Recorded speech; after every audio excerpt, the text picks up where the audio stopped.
Conservapedia got a section on video games. A video game is an electronic game which is played blah blah blah blah blah. We all know what a video game is, right? By exploiting addiction, the global video game market is to reach 293.2 billion by 2027.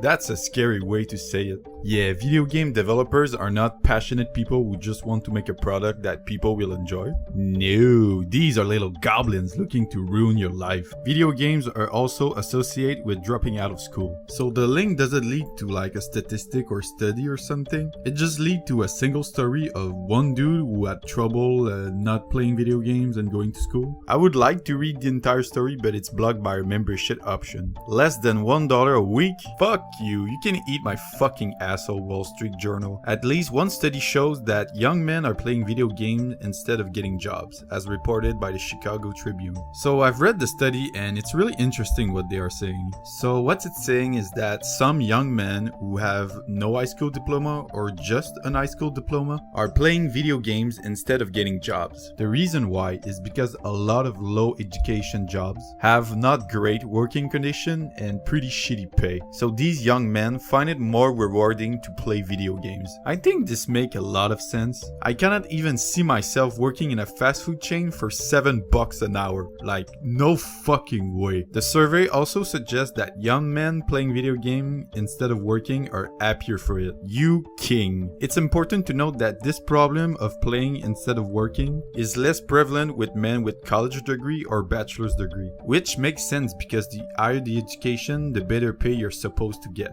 which make working more satisfying. So what it seems to say more is how shit the fucking job market is.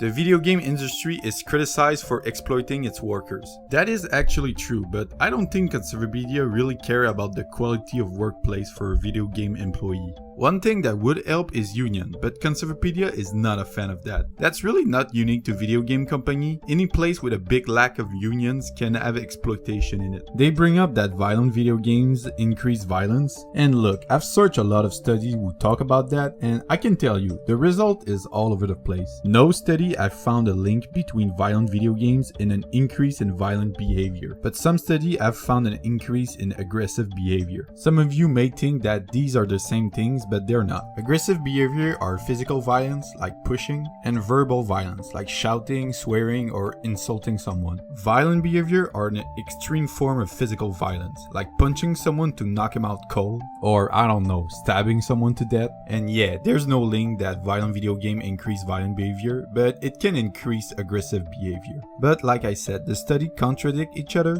Most studies that indicate an increase are pretty clear that the increase is pretty small. Other studies find that there's no increase at all, and one even suggests a decrease in aggressive behavior. And some studies says it's not violent video games that increase aggressive behavior, but difficult and competitive game. So the entire thing is really confusing, but it's pretty clear that video games are not making people some crazy psychopath killer. Young mass murderer Adam Lanza was immersed in a perverse video game world. So Adam Lanza is the killer from the Sandy Hook shooting. When police were searching his room, they found many video games. Some of them were violent ones. But according to a report, the game which he may have played the most is Dance Dance Revolution. Fucking DDR, a perverse video game world.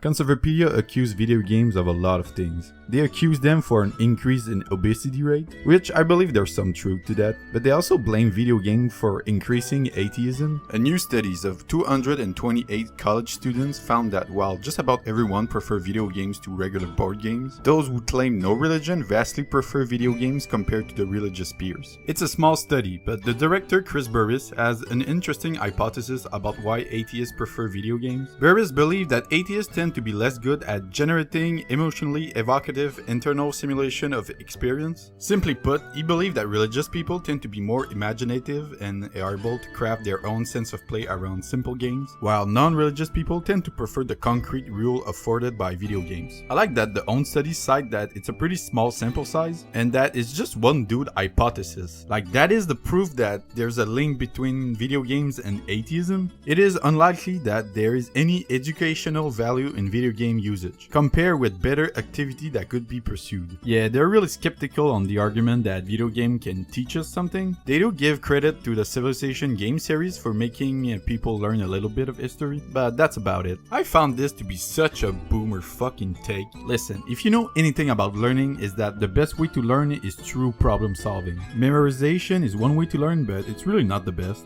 The best way to learn is when you're like trying to fix a puzzle. And most video games, whatever the genre is always about solving a problem. And by the way, if you are a native English speaker, you would be surprised to learn that many people learn English with video games, including me. Microsoft Flight Simulator is another example of a video game that may have some slight educational value. Slight educational value is quite the understatement. This game has been praised by pilots for its realism, and it's used to train recruits and for seasoned pilots to maintain their skills. There is plenty of other simulation games that are made to make people better at the things in a safe environment. I don't know, it's kinda cool, like, it's not nothing, you know? This part on sexuality seems really dated. Although nudity is not prominent in Western video games, there are various products containing sexually suggestive material. One reason for the relative lack of explicitly sexual material in Western games may be the refusal of retailers, including Walmart, to sell games carrying an adult-only rating.